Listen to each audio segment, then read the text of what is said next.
더 붓다 177회차 설교입니다. 오늘은 붓다의 말년과 가르침 가운데서 우리가 37각지에 대해서 쭉 살펴보아 오고 있는 중이지요. 그래서 지난 시간에 우리가 7각지에 대해서 살펴봤고요. 오늘은 이제 8정도의 마지막 37각지 가운데 8부분이죠. 그래서 8정도에 대해서 살펴보는데 이미 여러분들 8정도에 대해서는 많이 아시고 계시다 말이죠. 그런데 사실 단계별로 우리가 초기 경전에서부터 대승경전에 올라올 때까지 제목은 똑같아요. 사성제 8정도. 하지만 그 가르침의 내용은 굉장히 많이 다르지요. 예를 들어서 처음엔 고집멸도 사성제에 대해서 고통은 집착으로 인해 생기니까 멸해야 된다 그러려면 도를 이루어야 된다. 그 도가 8가지 도다. 이렇게 해서 간략하게 배우기 시작했어요. 그러면서 우리가 성철 스님 101법문을 공부하면서 사성제에 대해서 우리가 바로 12연기법의 무명에 대한 행위고 고, 지, 멸, 도 이 가운데 고집은 바로 12인연법의 무명에서 비롯이 되는 것이고요. 또 멸도는 바로 역관법으로 인해서 지혜로 인해서 노병사의 고통을 멸하는 법에 대해서 살펴보기도 했고요. 또 일반적으로 보면 우리가 고집에 해당이 되는 것은 유의법을 뜻해요. 유의법. 있다라고 하는 관점으로 우리가 살펴보는 것이고요. 바로 멸도는 무의법.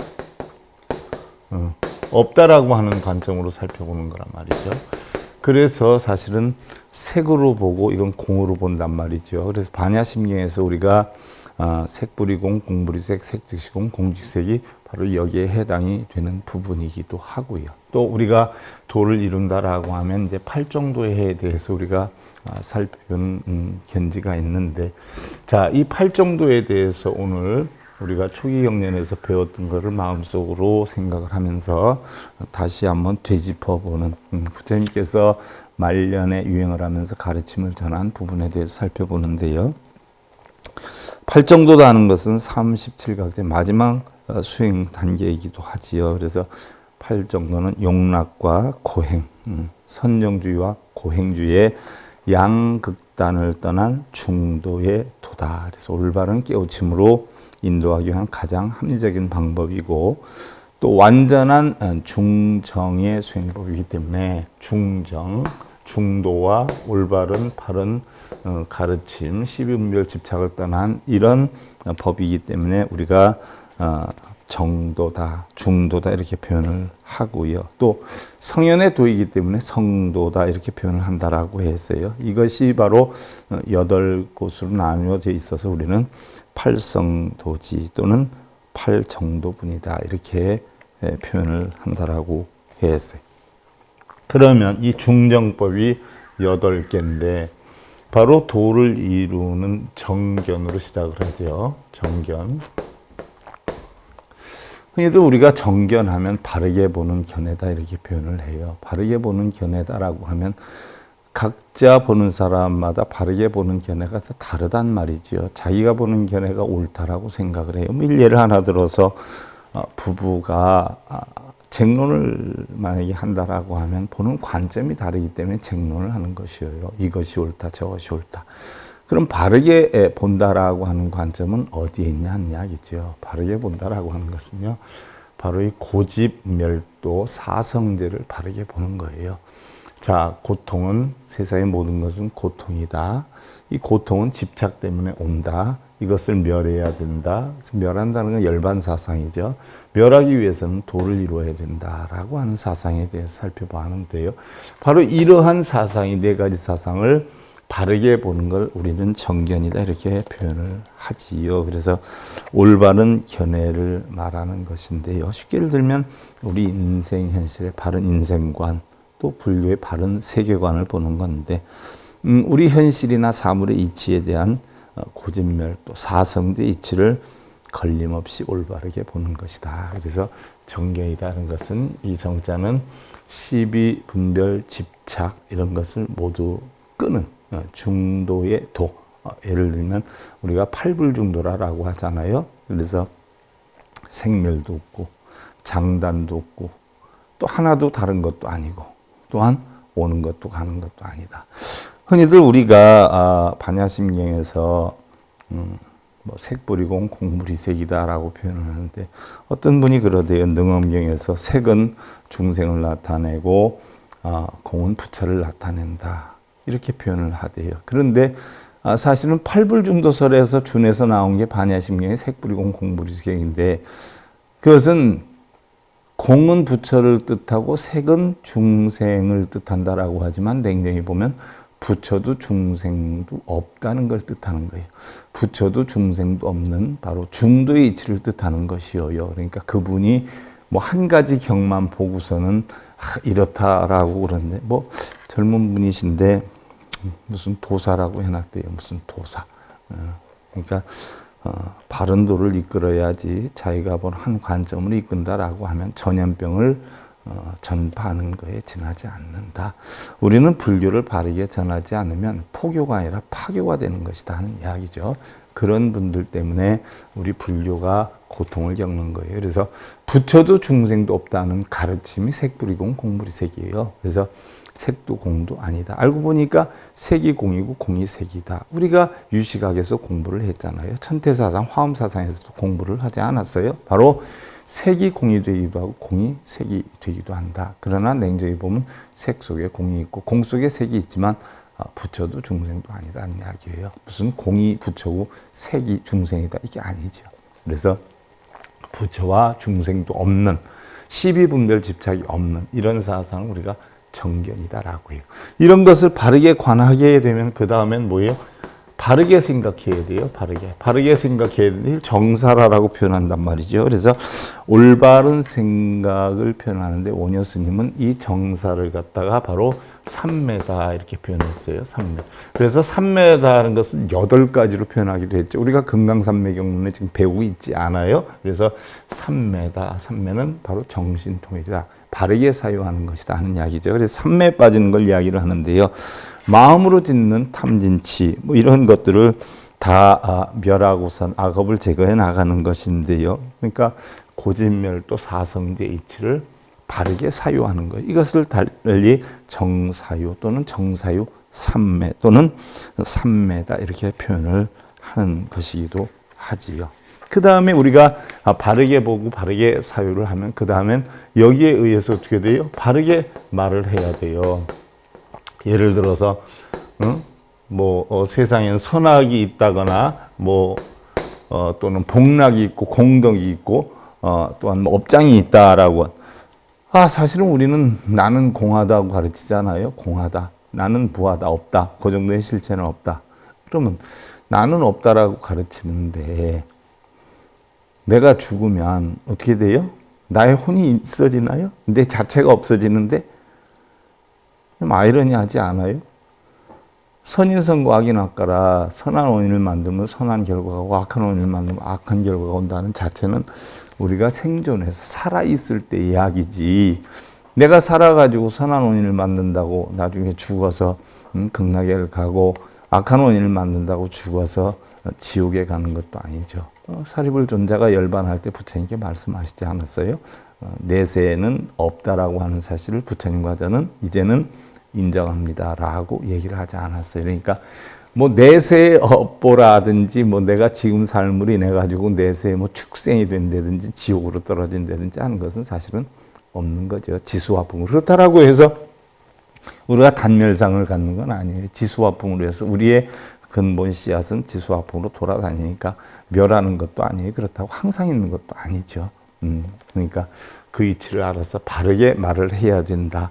냉정히 보면 업이나 윤회 사상은 우리 불교 사상이 아니다는 이야기예요. 냉정히 따져보면 브라만 사상이고 그것을 또 좀 더 가까이 접근해서 보면 찍나교, 짜이나교 사상이라 말이죠.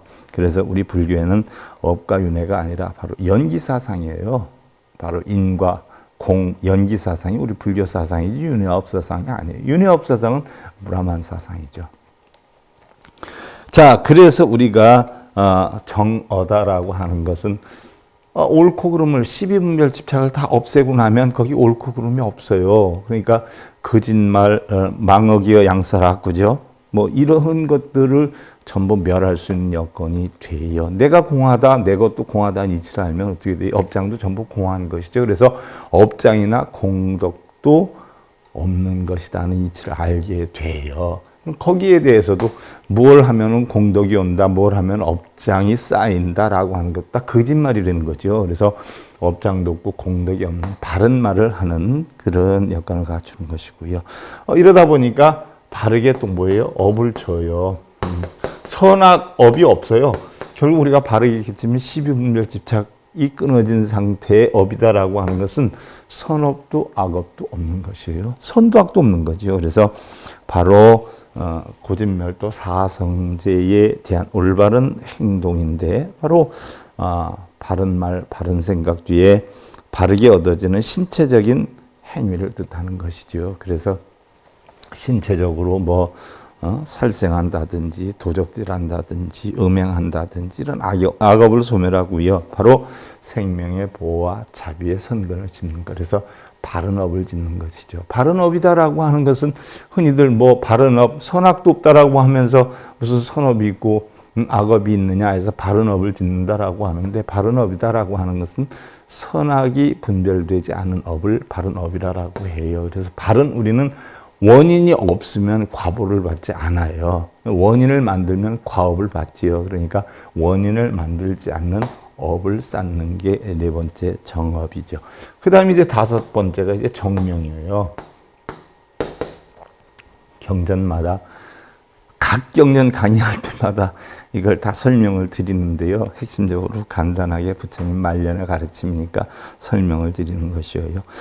다섯 번째는 정명인데요. 정명이라는 것은 바른 생활을 나타내요. 바른 목숨을 나타내는 거지요. 그래서 우리가 바른 생활로 의식주를 해결해야 된다. 또 바른 생활로 수면, 식사, 업무, 운동, 휴식 이런 것을 바르게 해야 된다는 이야기죠. 바르게 한다라고 하는 것은 바로 고진멸도의 이치에 준해서 우리는 살아가야 된다. 나나 내 것에 집착해서 다른 사람이나 여러 주변에 어려움을 주지 말고 바른 생활을 해라 하는 것이 정명의 가르침이고요. 그 다음에 이제 다섯 번째가 정정진이에요. 정정진이라는 것은 바르게 노력한다는 것이지요. 그러면 바르게 노력한다는 것은 고진멸도 사성제의 이치에 의한 올바른 노력을 한다는 건데요. 결국은 종교적, 윤리적, 정치적, 경제적, 육체적인 모든 면에서 이상으로서의 선을 낳고 증장을 시키려 어긋나는 악은 줄이거나 소멸시키도록 노력하는 것이다라고 하는데 우리는 흔히들 정진하면 모르는 분들은 뭐 기도하고 염불하고 독경하고 사경하고 이런 걸 정진이다라고 하는데 올바른 정진은 마음속에 있는 바르지 않은 탐진치나 걱정근심 번뇌 이런 것을 소멸하기 위한 법을 터득하는 것이지요. 이것이 바로 고진멸도에 준해서 음지인 것이고요. 그 다음에 이제 일곱 번째가 정념인데 정념이다라고 하면 뭐 바르게 기억한다라는 이야기죠. 쉽게 예를 들면 고진멸도 사성제에 의한 바른 기억이다라고 하는데 부처님께서 37각지 제일 처음에 설하신 게 사념처라 말이죠. 사념처. 그러니까 정념이다 하는 것은 이 사념처를 바르게 우리는 생각해야 된다. 사념처는 몸은 부정하고 또 감각, 우리가 받으려 하는 감각작용은 고통을 만들고 또 마음은 항상 무상하고 법은 무하다는 이치를 터득하는 것. 항상 그것을 마음속에 기억하고 새기는 게 바로 정념이에요. 이런 것을 갖출 때 우리는 바로 정정을 얻게 되는데 정정이다라고 하면 달리 표현하면 결국 선정을 뜻하는 것이기도 해요. 올바른 참선, 또 염불, 기도. 흔히들 염불이다는 용어는 많이 쓰는데 염불이다라고 하는 것은요, 내가 부처가 되기 위한 마음가짐, 자세나 행위를 염불이다라고 하는 것이고요. 부처님을 생각한다는 얘기예요. 그래서 나도 부처님과 같이 되겠다는 이야기고요. 기도다라고 하는 것은 뭘 이루게 해달라고 비는 게 기도인 줄 아는 모양인데요.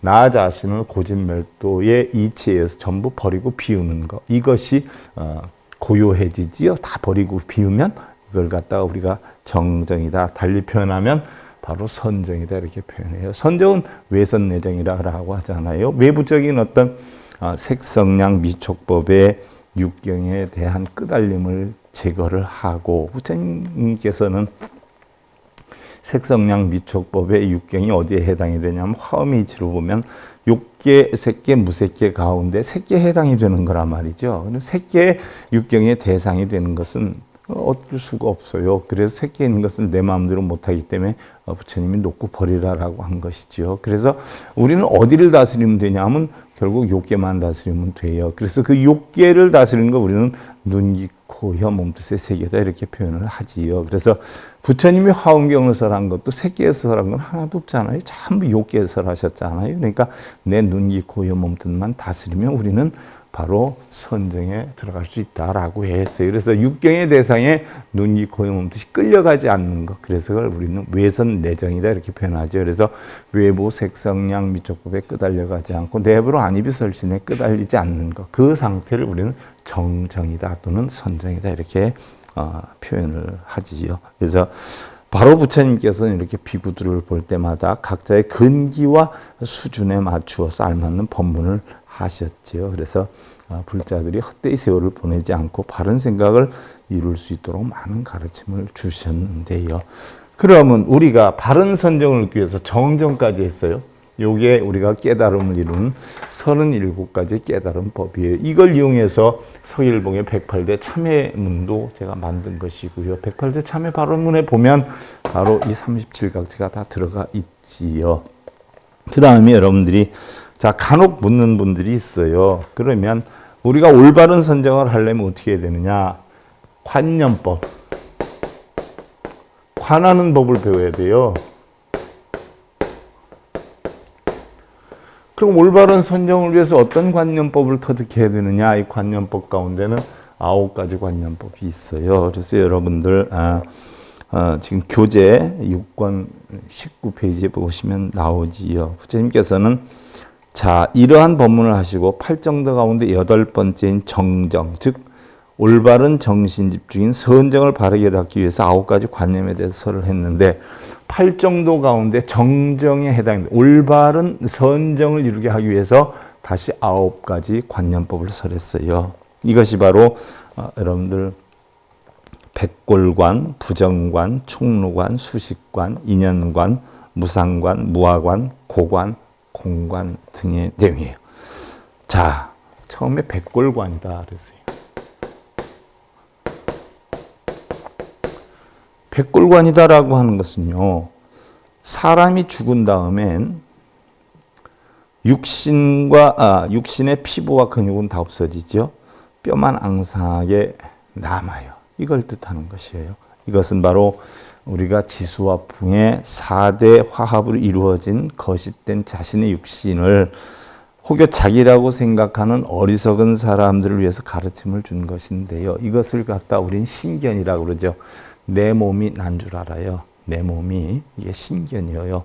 달리 표현하면 유신견이다라고 표현을 하는데 내 몸이 있다라고 착각을 해요. 근데 우리의 몸은 지수화풍으로 인연의 화합체예요. 그래서 그게 네 것이 아니다라고 하는 것을 알려주기 위해서 부처님 백골관을 설했는데요. 우리가 죽으면 피와 살은 다 흙이 돼서 없어지죠. 뼈만 앙상하게 남아요. 근데 그 뼈도 다 뭐예요? 나중에는 마멸이 되지 않아요. 그래서 자, 우리의 몸은 우리가 흔히들 자기라고 생각하는 우리의 몸은 자기 것이 아니다라는 걸 보여주기 위해서 백골관을 설했어요. 그래서 바로 백골의 모습을 사람한테 가르침을 주면서 자, 뼈만 앙상하게 남는데 이 뼈도 그냥 있느냐? 없어진다는 이야기예요. 그러니까 우리는 아무것도 아니다. 이치를 가르쳐 주기 위한 게 백골관이에요. 두 번째가 이제 부정관인데 자, 사람의 육신은 누구나 아홉 구멍에서 항상 구준물이 나오지요. 눈, 귀, 코, 혀, 몸, 그지요? 그 다음에 성기, 뭐 이런 데서 내외부의 간, 쓸개, 위장, 폐, 신장, 손발톱, 이빨, 가죽, 피 이런 온갖 부정물들로 가득하고요. 우리 몸이 썩을 땐 온몸에 벌레들이 득실거리지 않아요. 그러니까 바로 자기 몸에 대해서 탐욕심이 많아가지고 자기 몸을 너무 많이 가꾸려고 하고 그런 것으로 인해서 생긴 것에 대해서 고통을 받고 이런 사람들을 위해서 핀 것이 바로 부정관이에요. 그래서 우리의 몸은 더러운 물로만 가득 차 있지 아무런 쓸모가 없는 것이다. 그러니까 우리 몸에 대해서 놔버려라 라고 하는 것이 바로 부정관이에요. 그래서 우리가 정정, 올바른 선정을 이루기 위해서 9가지 관념법을 설했는데 그 중에 두 번째가 부정관이고요. 이제 세 번째가 총루관이에요.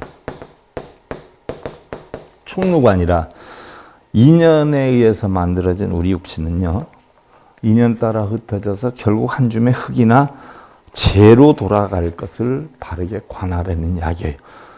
이것은 지나치게 자신의 몸을 가꾼다거나 치장을 하는 사람에게 가르침을 준 것인데요. 결국 지수와 붕으로 돌아갈 걸 그렇게 가꾸고 그것 때문에 괴로워하고 하느냐는 이야기죠. 일례를 하나 들어서 우리가 내 거라고 하면 얼마나 거기에 신경을 많이 써요. 근데 내 것이 아니다라고 하면 어떻게 되든 별로 신경을 안 쓰게 되지요. 그러니까 바로 우리의 몸도 내 것이 아니다라고 하는 그 이치를 가르쳐 주기 위해서 총루관을 설했죠. 그 다음에 이제 네 번째 설한 게 수식관이에요. 수식관.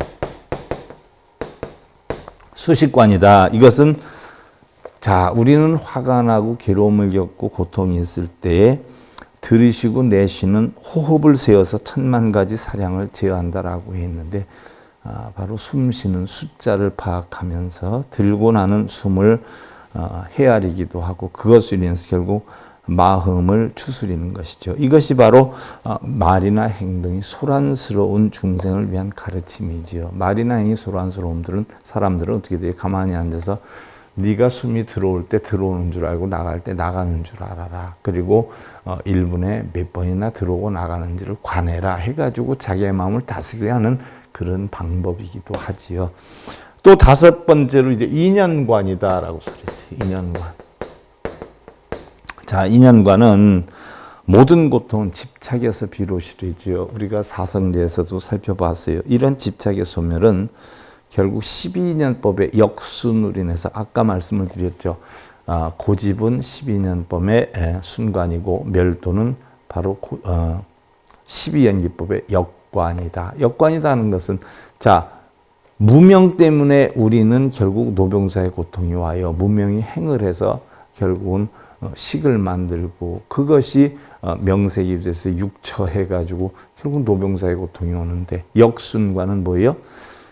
무명했던 것을 지혜를 깨치면 지혜가 뛰어나면 결국 행을 안 한단 말이에요. 그래서 행이 멸하고 식이 멸하고 명색이 멸하고 육처가 멸하고 그 다음에 취, 수, 애, 취, 유, 생, 노병사 다 멸하게 되지요. 그래서 지혜만 깨치면 멸하게 된다는 것이 12연기법의 결국은 역순인데요. 이러한 12연기법을 터득해가지고 결국 지혜로서 노병사의 고통을 깨뜨려라 하는 것이 결국 인연관이고요. 그 다음에 이제 여섯 번째로 무상관이란 말이죠. 무상관이라는 것은 자, 부처님께서 설하신 모든 현상은 어떻게 돼요? 잠시도 쉬지 않고 찰나찰나에 변해간다는 것을 관하는 것이죠. 이것이 바로 상견이나 단견에 빠진 중생들을 교화하기 위한 것이에요. 우리는 늘 항상 한다. 아니면 우리는 끊으면 그만이다 라고 하는 단견과 늘 항상 한다 하는 상견에 빠진 멸하는 건 당연하지만 결국 우리는 항상 하지도 멸하지도 않죠. 냉정히 살펴보면 어떻게 돼요? 변해가는 것이기 때문에 우리의 육신이 죽는다고 멸하는 건 아니에요. 지수와 붕으로 변해가지 않아요. 세상의 모든 만물이 다 변해가는 것이지 끊어지는 것도 항상 하는 것도 아니에요. 이런 단멸상 또는 이런 상응견에 빠진 사람들을 다스리기 위해서 바로 무상관, 항상 변해간다는 이치를 가르친 것이고요. 그 다음에 일곱째가 무아관이죠. 이것이 신수신법에도 나오지 않아요. 마음은 무상하고 법은 무하다는 거. 그래서 이 몸은 지수화풍의 4대 소집이고 이 마음 역시 수상행식의 집적에서 일어난 것인 만큼 인연 따라 변해가는 것이지 결국 영원한 나는 없다. 고정된 나는 없다. 나는 결국 있는 것 같지만 사실은 없다라는 이야기죠. 그 다음에 이제 8번째가 고관이에요. 세상의 모든 것은 고통으로 관하라는 이야기죠. 사성죄 중에 고성죄를 바르게 관하라는 건데 우리가 받는 모든 것은요. 결국은 생고, 노고, 병고, 사고 그 다음에 구부도 애별리고 오음성고, 원증해고 뭐 이런 고통들이 있잖아요. 이거 보면 우리가 살면서 고통 아닌 것이 하나도 없어요. 우리는 죽으면 사실은 고통이 멸해요. 살아있기 때문에 고통을 겪는 거지요. 이게 어떻게 보면 살아있는 동안에 겪는 고통을 우리는 지나치게 이 현실을 낙관하는 경우도 있고요. 또 비관만 하는 경우도 있어요. 그러나 뭐 지금 좋다고 항상 좋은 거 아니고요. 지금 나쁘다고 항상 나쁜 거 아니에요. 좋고 나쁘면 결국 자기의 생각이 어디에 있냐에 따라서 변해가는 것인데요. 우리는 고통만 느끼고 있으니까 바로 고관에 대해서를 했어요. 그 다음에 이제 9번째가 공관이에요. 그러니까 세상의 모든 것은 어떻게 돼요? 인연의 화합에 의해 생겼지만 인연의 또 멸에 의해서 우리는 흩어져 가지요. 그래서 알고 보면 모두 텅텅 비었다는 이야기죠. 어떻게 보면 우리는 선에 집착하면은요, 선병에 걸리고 악에 집착하면 악병에 걸리게 돼요. 공에 집착하면 우리는 공집에 빠지고요. 색에 집착하면 색집에 빠져요. 그러니까 모든 것은 법도 집착하지 말고 법 아닌 것도 집착하지 않을 때 우리는 그것이 공이다 하는 이치를 가르치는 거예요. 그러니까 육신과 마음의 고통을 겪는 바로 집체되어 있는 이런 중생들을 가르치기 위해서 9가지 관념법에 대해서를 했어요. 자, 그 다음에 부처님이 잡론을 파하는 법에 대해서를 했는데요. 그럼 잡론이다 하는 것은 글자 그대로요. 바로 중생들의 근기에 맞춰서 깨달음을 이룰 수 있도록 법문을 해주시는 이게 바로 뭐예요? 방편이다라고 표현을 하지요. 나가라에서 빠바로 나가시어서 대장장이 춘다가 소유하고 있는 숲에 머무르시고는 다시 잡론을 파하는 4가지 법을 수라죠. 자, 부처님이 마지막 공양을 잡수신 게 춘다에게 공양을 잡섰어요. 춘다도 결국은 수행자였는데 불자였는데 대장장이였단 말이죠. 그래서 부처님이 거기로 오셨다라고 하니까 춘다가 지극정성 다 해가지고 음식을 대접하지 않아요. 이때에 뭐 한두 달 정도 된 새끼 돼지에다가 버섯을 넣어가지고 음식을 해줬단 말이죠. 그래서 결국 그거 먹고 병인하셨는데 이때에 춘다한테 공양을 받으러 갔을 때 하신 법문이 있어요. 이게 잡론을 파는 법인데요. 굉장히 중요한 것이죠. 첫째는 만약 어떤 비구가 어떤 법을 주장할 때 반드시 경륜을 기준해서 그것의 허와시를 가려서 만일 거짓말이라고 하면 그것을 버리고 진실한 것이라면 받아들일지어다. 어떤 비구가 부처님 법문에 대해서 얘기를 하는데 그건 믿지 말아라는 이야기예요. 듣는 사람이 그게 진짜인가 가짜인가 확인해보고 파악해보는데 바로 거기에서 부처님 말씀이라고 전하는 것이 거짓이다라고 인증이 되면 버려버리고 진짜다라고 하면 진짜라고 하는 것만 받아들이라는 이야기예요. 옛날이나 지금이나 스님들이 입만 뻥끗하면 거짓말하는 사람들이 대부분이었어요. 그럼 거짓말하는 목적이 뭐였어요?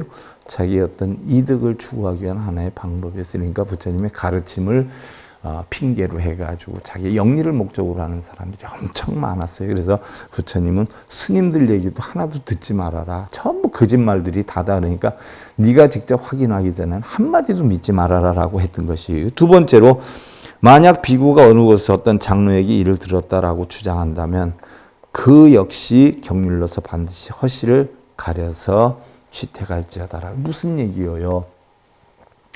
자기가 얘기하는 것이다. 자기가 들었다라고 얘기하면 신빙성이 약하니까 이름이 있는 요즘 같으면 어느 박사가 얘기했다. 어느 큰 스님이 얘기했다라고 하면서 인용해서 하지 않아요. 그러면 뭔가 조금 어떻게 돼요? 신뢰성이 있지 않아요? 뭐 일반 사람이 얘기하는 것보다 방송국에서 얘기하는 게 좀 신뢰성이 있지 않아요? 그 이치와 같은 것이. 그래서 어떤 장로에게 이 일을 들었다. 장로라고 하는 것은 20년 이상 수행을 해서 자격을 취득한 사람이죠. 제자를 둘 수 있는 그런 여건이에요. 그래서 이 장로가 이야기를 했다라고 하면서 얘기하는 경우가 있어요. 그러니까 우리 불교에도 보면 어떤 큰 스님이 오셔서 법문을 해주시고 천도제 많이 하면 좋다라고 하고, 근데 그것도 다 거짓말이잖아요. 그렇지 않아요? 그런데 어느 큰 스님이 왔다, 어느 명문 스님이 왔다 그러면 다 믿어주지 않아요. 그죠? 그건 사람들을 믿게끔 해가지고 장사행위를 하기 위한 하나의 여건에 지나지 않아요. 그래서 부처님이 그런 장로가 와서 얘기를 해도 진짜로 맞는가 틀리는가, 내가 한 얘기인가 아닌가 허실을 가리고 네가 확인해가지고 맞다라고 하면 그거는 믿어주되 맞지 않으면 다 버려라라는 이야기예요. 그러니까 어떤 사람이 얘기해도 그대로 믿지를 말아라는 이야기죠. 자, 장로라고 하는 것은 20년 이상 수행을 해가지고 자격을 딴 사람이에요. 그래서 일반적으로 우리는 교수 아사리, 교사 아사리, 장로 아사리 이렇게 표현을 해요. 쉽게 예를 들면 뭐 대학 교수를 교수라 그러고 선생님은 교사라고 하는데, 우리 불교에서는 교수가 제일 아랫부분에 있어요. 그 다음에 이제 교사라고 한단 말이죠. 스승사자를 써요, 여기서. 그 다음에 장로라고 써요. 오래될 장에 늙을 노자를 쓰는데, 자, 교수 아사리는 5년 정도 이상 수행을 해서 자격을 딴 사람이에요. 이건 가르침도 주고 자기도 수행하는 거, 닦는 거. 교사는 가르침을 주는 스승이라 해서 처음으로 스승 소리를 하는데, 교수는 5년 이상, 교사는 10년 이상 수행을 해서 자격을 딴 사람, 장로는 20년 이상. 그러니까 장로가 와서 얘기를 해도 믿지 말으라는 이야기죠. 그래서 바로 장로가 와서 얘기를 한다라고 해도 본인이 직접 하기 되면 믿지 말아라는 얘기. 셋째로, 만약 비구가 어느 곳에서 어떤 장로에게 이 일을 친히 들었다라고 주장을 해도 역시 반드시 경률로서 그 허실을 가려서 행을 할지어다. 진짜인지 가짜인지 확인을 해본 다음에 움직여라라고 했어요. 뭐 장로한테 들었다, 장로가 말을 했다, 부처님 말씀이다라고 해도 하나도 믿지 말라는 얘기예요. 그러니까 과거나 현재나 스님들이 얼마나 거짓말을 많이 했냐는 이야기죠. 그 다음에 네 번째가 바로 만약 비구가 어떤 곳에서 경륜을 잘 배우고 조행을 잘 지키고 있는 박학의 어느 장로에게 이 말을 들었다. 박사학위 10개 가진 사람이 이 말을 했다.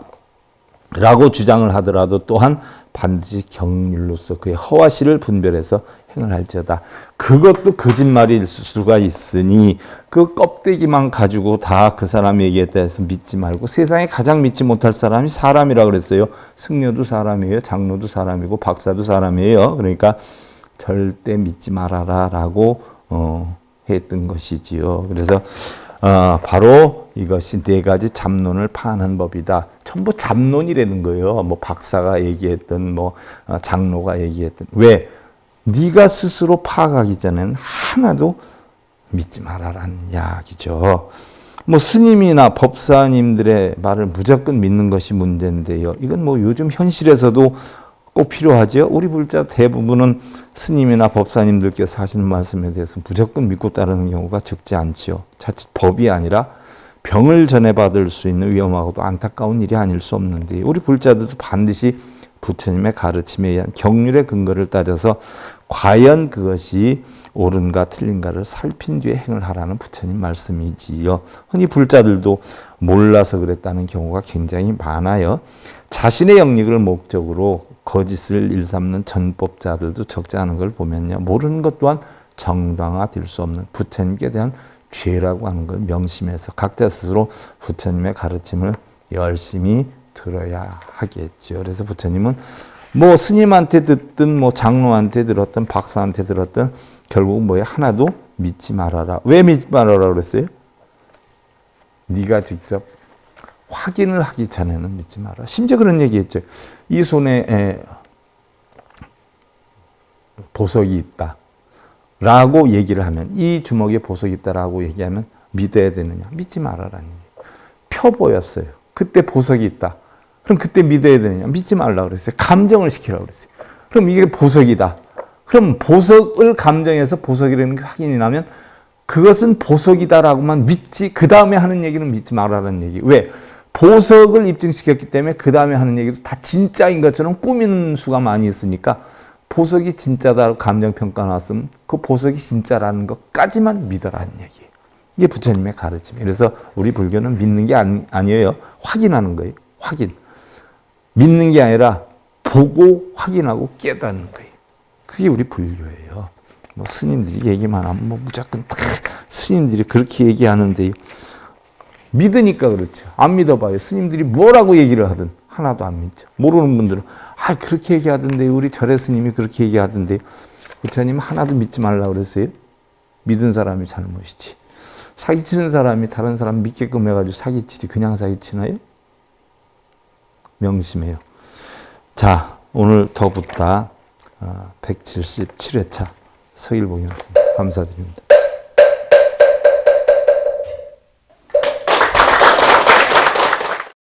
행복으로 가는 징검다리에 서길봉 스님이 여러분들을 초대합니다. SIB 불교교육대학에서는 더 붙다, 생활 속의 천수경, 달마대사 성관법, 현대생활 불교 법요지, 불교학 개론, 성찰스님 백일 법문 등을 비롯한 다른 불법, 다른 진리, 서길봉 스님의 SIB 불교교육대학.